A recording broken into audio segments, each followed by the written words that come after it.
Everybody. Thank you for joining. Excited to get started. This is a topic that I love, and I'm always kind of passionate about talking about this topic, but even more so right now, I'm seeing everything that's happening with AI as kind of being, as much as there's concerns about AI, there's also this opportunity. I feel like we're getting pushed into more and more needing to do more around creativity and tapping into that. And for those of you who don't know me, my name is Heather MacArthur, and excited to be your host today. For those of you who do know me, know that I am all things unicorn, rainbow, and glitter, and the creativity aspect of stuff. I have actually felt throughout my career um, being kind of fought against, and because I don't sit in traditional kind of what people might call creative jobs. I work in learning and development. You would think that that involves creativity, but I have watched where when I try to push people's creative potential, that there's more of like we need to have more rational thought, more certain things. And I think there's absolutely a place for that. But today I'm excited to talk about, I think it's actually time that we really get good at unleashing our creativity. And I want to say that for everybody from all kinds of walks of life and livelihoods, that this is not about you have to become an actress or a painter or a sculptor, that it is really about tapping into a part of your brain that everyone has, that we all leverage probably a little bit more so as kids. And now I think the setting is going to be where it really is the opportunity and also probably a bit of a mandate that we get good at going in there. So thank you all for joining. I've got a good amount of little nuggets that I'm going to be sharing today. And of course, per usual, feel free to send in your questions as we go along. I want to make sure I'm tracking those. All right, well, let's dive in. And just so all of you know, at the end of this session, if you haven't come to these sessions before with us, we do end up sending out the recording. And so for your reference afterwards, and also I'll probably be referencing some authors and some videos, and I'll be including those in some articles as well as the email that'll go out to you. All right, my first question, and you can answer in the Q&A. I don't think the chat is turned on here in the thing, so you can just put it in as an answer in the Q&A.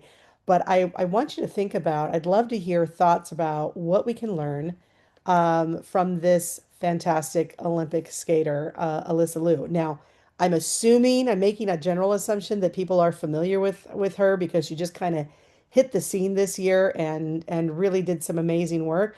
If you're not familiar, I'm going to give you a little bit of a lowdown, but I highly recommend Google the video of her performance. Oh, I love these answers coming in. Staying true to your style and creativity is something that you're picking up from her. Yeah, being embedding joy into the work that you do. Excellent. Excellent.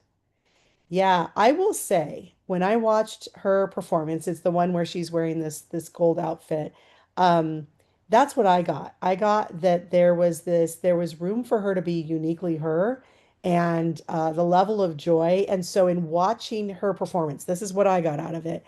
Um, and I didn't hear, just to caveat this, I didn't hear about all the stuff that she had done and the fact that she'd been this competitive skater and then took some time off and came back and was like, I'm doing it my way. I didn't see the 60-minute interview that she had done. I've since watched all of it, but I just came across on social media the performance that she did. And I remember when I was watching this performance, without any knowledge that had kind of blown up everywhere, was just like, oh, I'm watching something different. I don't even, I didn't feel like I was watching a performance. I felt like I was watching an expression. And that hit me differently. There was a purity in it. There was a playfulness in the way that she showed up. And so I'd say that's a lot of what I took from it was just this invitation to kind of really tap in. Now, I'm not, when I say that there's a balance for both, she's had years of practice and consistency and dedication to her craft. So I'm not saying that, oh, we just go out there and play and there's no work behind it. But I think what was great is I think probably her discipline and everything that she had done before allowed her to really get to that place of full expression. And so that's where I want, as we're talking about creativity, it's not just we're going to go play with, paints and colors in the corner and not do our job. But it is about how do we get grounded in our value, our worth, and the safety of tapping into our imagination, trusting ourselves, but also know that that is getting built on, knowledge and experience. But if we can do both at the same time, and that's what I hope we get, that you don't have to wait for a level of mastery to be able to do play. I think they actually go hand in hand, they feed one another. So that's what we're going to be talking about today. So here's where I like to throw out, are you a creative? Because I can't tell you how many times I'll hear someone say, "Oh, I'm not a creative. I'm not a I don't do those types of things. I'm a much more practical person or rational person." If you have a brain, you are creative. And because if you've ever solved a problem, you had to do so creatively.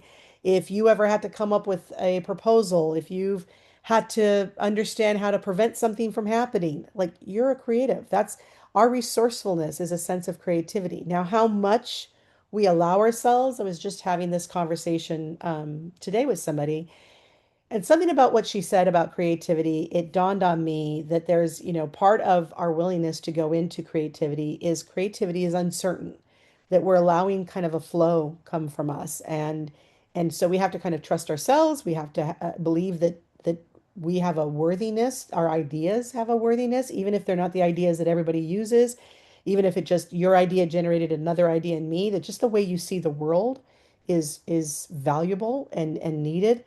That all plays into it. But then there's also this, how do I feel safe navigating uncertainty? And what came up in our conversation this morning is I started to connect it to my fear. I have a pretty high fear of heights. And people could easily say an irrational fear of heights. I couldn't blame them for it because it's not like I've ever fallen off something tall. And I was sharing with them, like, even as a kid, my mom had signed me up for gymnastics. And if anybody's done gymnastics here, you know that they start you off on just that beam, but they start you off when you're really little on the beam's not off the ground, it's on the ground. So literally, I'm just being asked to walk like 2 to 3 inches above ground. And I remember at like 3 or 4 years old, is probably one of my first core memories that I lost it. And my mom had to get called. I'm sure she was looking for a break from having to tend to children. And she had to come pick me up, like I think 15 minutes into the session. So needless to say, she wasn't thrilled. But I look back at that and I still like, whether it's, I was in the military, and I remember this doesn't, I'm not going to win any points for this, but like we had to walk an obstacle course. And at some point, I could do all the heavy stuff and whatever and run and go through mud and, go underneath barbed wire. But as soon as it was, you have to walk up a beam, I was like, yeah, I'm going to pretend that I fell and I hurt my ankle. So I'm going to bypass this one. And that's legitimately what I did in boot camp. It was Air Force boot camp. So, they're a little bit easier on the physical stuff. But so to this day, and what I think about is what's unique about that is I could fly in a plane and I have no problem flying in a plane um, because it doesn't require skill on my part. It's kind of, I've just got to hand over trust to the pilot and to the engineers and maintenance crew. But there is something about navigating kind of beams or things like that, or even a surfboard. I've tried learning to surf. It is about trusting myself that I'll figure it out and that I can trust my balance. And when it comes to heights, I just don't have that trust. And what I've realized is when it comes to creativity, the people that I'm coaching and working with, that there is a bit of a fear of heights, in terms of how uncertain will they let themselves go in terms of sharing their ideas or even allowing themselves to think these ideas. I'll give one more kind of example of where I've seen this show up in a conversation, and then I'm going to move into some tips and some exercise. I'm going to make you work today. But I was working with somebody, and she had gone to a painting class, and it was a beautiful painting. She put it up in her office. It was a gorgeous painting. And I commented on it. I was like, that's a really pretty painting. And she's like, I painted it. And she had like a lot of pride in it. And I was like, well, that's phenomenal. I didn't know you painted. And she says, yeah. And I said, oh, that's great. So she started telling me she went to this class, and I had shared, oh, I paint too. And I've been meaning to pick it back up. And this has inspired me to do that. And she said, well, oh, it's paint by numbers. And I was like, oh, it doesn't actually take away from the creative expression because I like, look, I love puzzles, and I feel like puzzles kind of do a little bit of problem solving and whatnot. So I'm not dissing on the paint by numbers, but this is where I get to the height conversation, is I said like, oh, I said, I don't even know if I could paint by numbers because my ability for precision is not that high. So I said my painting is definitely just an expression on a thing, and I don't know if they're good, and I'm not interested in hearing if they're good or not. And I said, would you ever be willing to like just paint on your own? And and she said like, oh no, no, I wouldn't do that. I don't think I'd be a very good painter. And I was like, well, have you tried? She's like, oh no. And so what I realized is I've just hit her point of fear of heights, where I'm kind of like her. I'll go in a plane if other people are flying, but I'm not going to go do stuff where I'm relied solely on me. And I think that was what painting was for her. And I love someone shared point of reference to determine how high you are. Skydiving was amazing. Oh, that's on my bucket list. But as I've gotten older, it's moved further and further down the bucket list. In my 20s, it was at the top, and I just never got around to it from like whatever timing thing. It's now moved down quite a bit. You can think of it like diving towards the mountain, driving towards the mountains. They don't rush up on you. You just sort of get there. Oh, interesting. That's why planes are fine by me. There is nothing I can see to reference the height. Oh, that's interesting. Yeah, there's a little bit of yeah, I don't have to same thing with the paint by numbers a little bit is how high am I going? Really, it's not so much of a risk taking because if the painting doesn't look good, it's like, well, it was paint by numbers, it wasn't mine. And so I think that's where the creative risk, the skydiving. Oh, it was a gift to you for when you turned 20, when you turned 19. Yeah, that's when I should have done it because that's when I would have been up for it 100%. Um, but yeah, there's this height thing that you're doing, and it's this how much am I willing to take and kind of trust myself and navigate myself around doing this and in terms of how high I'm willing to get. So I'm going to go through, and the whole thing around this is how do we move through the roadblocks that get in the way of our creativity. So I'm going to run you through an exercise. I actually do this exercise. Some of you may be familiar if you've ever sat through one of my strategy classes or goal setting classes, that I'm trying to get people to be more strategic thinking. I think strategy has so much to do with creativity because if you aren't allowing yourself to imagine a future that doesn't exist and really step outside of what's possible today, then your strategy is also has a, fear of heights of like, I'm only going to create a future based on how grounded it is and what I see happening right now. So this exercise might be familiar to some of you.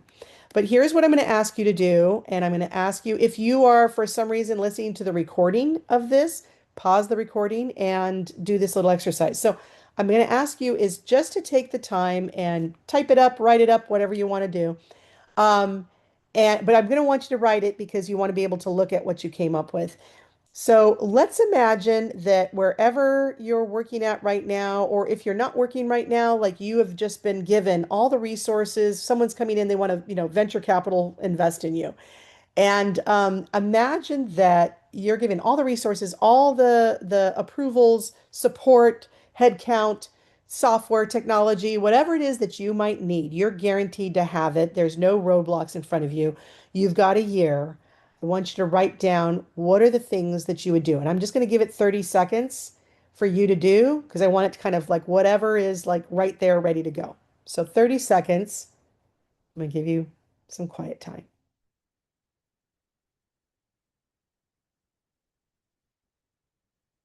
What would you do? No obstacles, nothing in your way.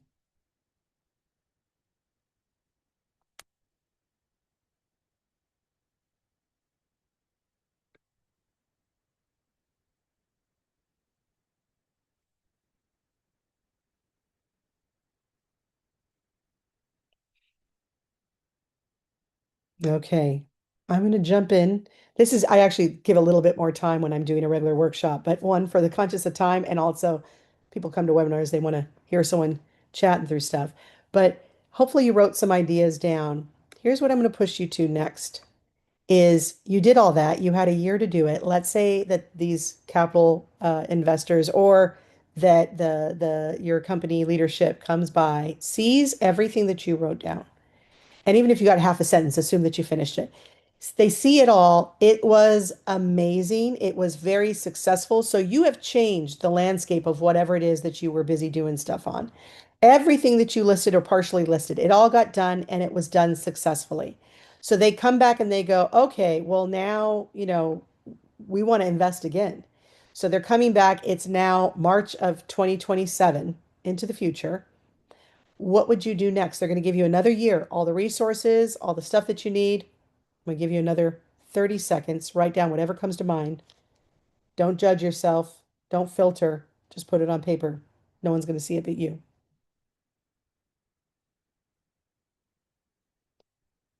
One more year, 2027. What would you do?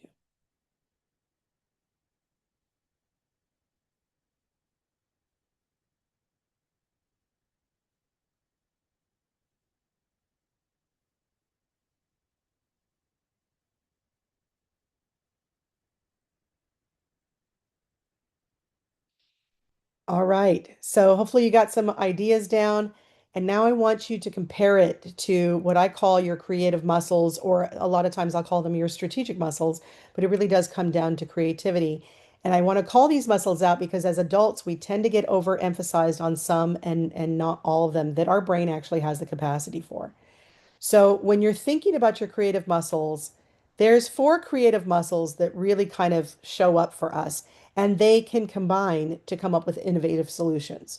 So when we think of, and I'm going to real quick do a definition of the difference between creativity and innovation. So the way that I usually define the difference is creativity is kind of the activity that we have in terms of generating ideas and imagining things. It becomes an innovative solution when people actually want to use what we came up with. That's really kind of the marker, is we can have all kinds of creative ideas. It doesn't tend to get called innovative unless people want to use it, buy it, apply it, that type of thing. So if you think about the four different muscles, let me walk through them. There's the fighting fires. So that means I look at something, there's a problem in front of me, and I come up with a solution for it, that problem solving, that immediate problem solving. And then there's evaluating the past, which means I can look at what's happened in the past and figure out how to apply it in a new setting. And then there's envisioning the future. This is what I mentioned before, is this ability to imagine something that's not happened yet or been done before. Now, we might remember evaluating the past, thinking of doing something in a new situation. You might be taking something that you've seen before and plan to do it 2 months from now. That's not what I mean by envisioning the future. Envisioning the future is I'm coming up with a way that the world could look that other people would be surprised or kind of, it tickles their brain when they hear it. It's like it's unusual. They never thought of it that way, or it usually generates an emotion in people. They either laugh at what you're talking about because it seems so outrageous or silly, or they actually get a little angry. Like, what do you mean? That's ridiculous. What are you talking about? That doesn't make sense. So envisioning the future is you're out there. You're out there on a ledge, right? You're definitely up on heights on that one. And then connecting the dots in unusual ways, meaning combining things in ways that other people haven't seen before, and haven't imagined that happening before. And so I want you to look at the ideas that you came up with. If what you came up with was based on, oh my gosh, I've been wanting to solve this forever, it probably has a little bit of fighting fire to it. It's been a problem. If you were to tell someone that you got to solve it, they'd be glad that it was solved, but it was something that already existed. It's still a creative muscle, but the height on it isn't as high because it's based in things that are tangible. The problem already exists, and the solution is probably making the problem less painful versus now you might see a fire and then go, I'm envisioning a world where this fire doesn't even exist. And in that world, it has all these different things. So you may launch from a fire and get inspired to come up with envisioning the future in a very different way. So you may look at some of the things that you wrote, and it might be fighting fires and envisioning the future, or evaluating the past and connecting the dots in unusual ways. There's a video I'm going to share with you later on the follow-up email. It's one that I use in the workshop when I do this exercise, and it's fabulous. But I want to prep it for you so you understand why you're getting it. It shows it's actually I think it was a soap company, not Ivory, but they were doing kind of a self-esteem video. And they invited adults and said, "What would you change about your body?" For those of you who've been in my class, you may have seen this video. And it's sad, and the adults are like, "I would change this, and this was horrible, and I didn't like my forehead and all this." And then the camera person just zooms in on what they're calling out as their flaws, and they're playing sad music. But what they're actually doing is they're evaluating the past. This is what other people have said about my body in the past, and fighting fires. This is what I would change. I would change the thing that I see as the problem. Now, I look at that and I go, there's still creative problem solving. It's not as inspiring, it's not as fun. Then they flash to the little kids, and the little kids get in there. My favorite one on there is the little boy goes, I would have a shark mouth so I can eat as much as I want. And I'm like, this is genius. So he had to envision a future that doesn't exist. I have yet to see somebody with a shark mouth, and he connected the dots in really unusual ways. And it's when he says it, it's just adorable, and you'll giggle. And there's some other ones that the kids came up with that are fun. But what you notice is the kids are coming up with, what do I want? And the adults are coming up with, what do I not want any more of? And so when you're thinking of your creative muscles as adults in the workplace, the reason that we tend to have much more in shape fighting fire and evaluating the past muscles is because they are grounded in not that high up there, not that high of heights. They're closer to the ground. There's more certainty. The fire exists. It's tangible. If I put it out, most likely people are going to be happy. Most people agree that this is a fire. Evaluating the past, it's already happened. There's a level of it's been proven, or there was a problem and this has happened several times. So there's some fact and some grounding in it. Any data you're using to inform your decision making, it is evaluating the past. For it to exist as data, it has to have happened in the past. Those are all great things, but the height isn't too high. The risk level isn't too high. It's tied very closely to certainty. The next level is connecting the dots. You're looking at things that do exist, but you're combining them in usual ways. That's a risk. That's a gamble. People may not buy into your idea. And then envisioning the future, that is, talk about putting your mark on something, to look at a world and go, what would I want to see? And most times when people come up with like this is the future and these are all the bad things that are happening, think of AI. What I tend to hear, and I'm not ignoring that there are some serious things that we have to get clear on AI, such as security and such as what it's doing for the environment and how it might hurt the usage of other people's work and their IP. So I'm not saying move away from that, but what I have found is that the majority of what people are talking about is, AI is going to take jobs, AI is going to do all this, which I think it'll take work. I don't think it has to take jobs. The more creative we are, the more we're able to envision and come up with the next thing. We're not tied to just one way of doing things as human beings. That's the beauty of us is, okay, so you no longer need this service that I used to do. What is it that I could do next that uses my wisdom and my intelligence? And what would I like to create next? And I think if we all see ourselves as creators, then we can continuously evolve and evaluate and elevate what it is that we bring to the table and what people leverage us for. But it's coming from a place of, what world do I want to see? That's the first stop on the runway that we should do. And then how do I start to talk about and start to build around how that connects to the world that they're having? So all those muscles, the more that we use them, the more innovative solutions that we come up with. If you can envision the future and connect the dots in unusual ways, and then tie it to the fires that people are having, and then evaluate the past and use the data to make sure that the solutions, have good return on investment. That's how you come up with those innovative solutions. But you've really got to tap into your creativity. So I want you to think of, if, I'm gonna move on, but my task, my homework assignment for you as you go out to the world today, the rest of the day after this webinar, is that if you generate that, if I said, now what? You got one more year to 2028, that the only types of solutions I want you coming up with are the types of solutions that are about envisioning a future that doesn't exist. What would you want to see? What would be cool? What would be awesome? What would be kind of a utopia for you? And connecting the dots in unusual ways. What's your shark mouth idea? So that's your homework assignment, to work that muscle out. And by the way, they are creative muscles. You've got to work them out. So I'm going to give you also some tips on how you can work them out.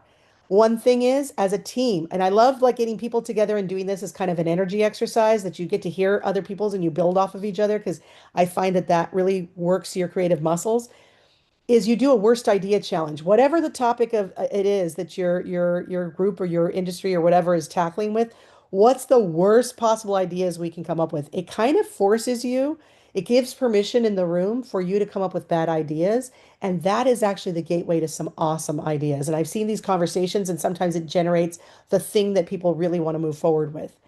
Another thing that I like to do is the child imagination portal. So I tell people I like to pick music, because music kind of generates emotion in us and tends to get our brain. It's like a lot of times when we've listened to music, we're imagining what those lyrics mean and where we're at with it. So it taps into our imagination in an interesting way. And so pick your favorite song from childhood. Pick a song that you just loved, maybe put it on, and then imagine that you go through a portal where the world is about that song. And what would you create in that world that is true to that song and what it's unleashing for you and the world that you're creating for you and your friends and your coworkers or whatever it might be. But use music as like to bring you back to your childhood. Put the song on so you can kind of connect. Maybe for some of you, it's a favorite toy or a scent or something, but I find music is kind of the easiest way to pull people back into their childlike state.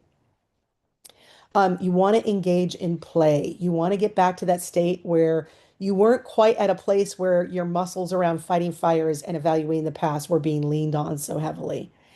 The other challenge that I like to do is instead of most of us approach problems with how do we make it just a little bit better? And instead, how do we make it 10% bigger or 10 times bigger? How do we just evolve this 10 times bigger than what it could be? So instead of going better, how do we go bigger? And think outside of the box, move beyond what the issue is. I love the challenge of like, let's just, what would the world have to be like if this problem no longer existed? And sometimes it's a little threatening. Once again, we're raising the heights on this because I love asking the question, what would the world be if the need for my services no longer existed? That's a world I should be trying to create. And what's interesting is when you think that way, you end up coming up with stuff that you end up generating new ways of working and providing services that make you indispensable. Um, Oh, well, here's my little animations. I almost missed out on them. That's how creative and play I was doing, but I love my little surfer. Okay, so dream big. Next, I want to just touch on how do we remove some of the roadblocks, and especially if you're leaders and you've got people that report to you, or maybe you're in HR and you're helping to executives kind of come up with the culture, is you have to tap into these three areas. I call them the three Ps. The first one is power. And you have to understand if you're sitting in a position of power, you have to look for how do I turn that as a position of advocacy?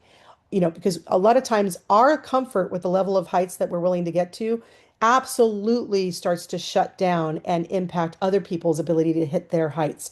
So you want to be an advocate for creativity and for people to kind of rise up and take the step and be scared to go further in heights. You can't be threatened by people going up higher levels than you either. That you've got to get that it's all how do we really kind of do this together as a collective, as a community? Perception. We've come in with a lot of kind of, this is the way the world is, this is what it has to be. And we have to kind of be open for insight and curiosity. This idea that when someone shows up with something, especially if they see the world differently than you, even if it offends you, that there's some level that you can tap into and go, this is interesting that someone thinks so diametrically opposite of me. How can I give some room for insight or room for even just if the insight is to understand how different people think? And then last but not least is this idea of permission is, people are waiting for permission to be able to be creative. I'm letting you know you're probably waiting for a certain level of permission to be creative, really, really fully. As a kid, we didn't wait for permission. We didn't know anything different. We daydreamed. We came up with like all the list of holiday things that we wanted, our birthday, whatever it is. There was no like limit to it. Um, we need to be able to balance and build make sure that you're not just the left side of the body is in shape. We want the left and the right side. We run faster that way. So you want to turn permission into enablement. How do you enable others to be able to bring their most creative selves to the job? And part of that is you role model it. You show up playful. You demonstrate. That's I go back to the skating routine when I call that in the beginning. That gave me permission. I felt like at a higher level than what I was used to just by watching that. So just know the impact that you can have. I love as a team that you all do a bit of a vow together. And so I'm going to ask you all, I know I can't hear you, but I'm going to ask you to say out loud to yourself. And if you're, you know, in a room with other people listening, I say be brave, say it out loud, but say it with me now. I give permission to everyone on the team to think and dream bigger than me. And I'm going to think and dream bigger than I did yesterday. Now, I know that that feels maybe corny or whatever, but you'd be amazed at what it does for people when you say that as a collective in a room out loud and they get to see their leader saying it. Now, you got to walk the walk after that, but this is the beginning of that. I'm going to close out with this. I know we're at time. I just want to close out with one little quote to leave you with by John Cleese. You're going to get a video of him doing a speech on creativity. It's phenomenal. But it is creativity is not the possession of some special talent. It's about the willingness to play.